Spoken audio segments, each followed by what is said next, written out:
ये अश्वत्थामा जब अपमानित होकर इस प्रकार पांडवों ने जब निष्कासित किया, अश्वत्थामा सोचने लगा, अच्छा इन पांडवों ने मेरी ये हालत की है, अब इन पांडवों का मैं वंश चलने नहीं दूंगा। उसने निर्णय ले ली,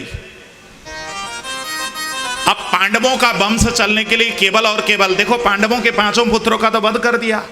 पांडव के एक पुत्र थे अभिमन्यु, अभिमन्यु चक्रव्यूह में मारे जा चुके हैं, लेकिन अभिमन्यु जब मरे हैं तो अभिमन्यु की पत्नी उत्तरा गर्भवती है, तो उत्तरा का गर्भ फल रहा, ये बात अश्वत्थामा को मालूम थी। अश्वत्थामा ने सोचा कि मैं उत्तरा का भी वध कर देता हूं जिससे पांडवों का वंश बंद हो जाए। ऐसा सोचकर अश्वत्थामा ने उत्तरा को मारने के लिए जैसे ही अस्त्र का प्रहार किया, उत्तरा रोते बिलखते भगवान कृष्ण के चरणों पर गई और भगवान कृष्ण के चरणों पर झुककर भगवान कृष्ण का शरण ग्रहण किया।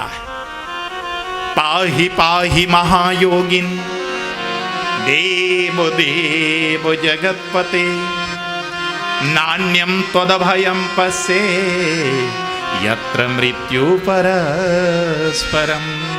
भगवान मैं आपकी शरणागत हूं गोविंद, मेरी रक्षा करने की कृपा करें। इतना सुनना था।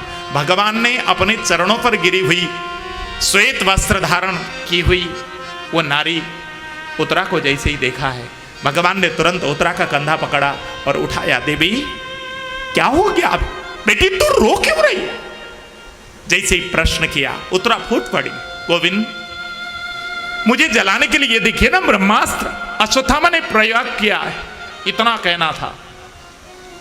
भगवान कृष्ण तुरंत चक्रावतार लेते हैं, चक्रावतार लेकर उत्तरा के मुंह के भीतर से के मार्ग से गर्भ में पहुंचे और गर्भ में जो बालक है उसके चारों तरफ जैसे ही चक्रावतार लेकर भगवान ने चक्र को घुमाया, ब्रह्मास्त्र आया अश्वत्थामा का भेजा हुआ ब्रह्मास्त्र, वो निष्फल होकर वहां से बैरंग ले उठ गया।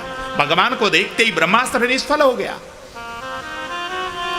अब तो अश्वत्थामा आश्चर्यचकित हो गया कि मैंने ब्रह्मास्त्र भेजा लेकिन ब्रह्मास्त्र निष्फल।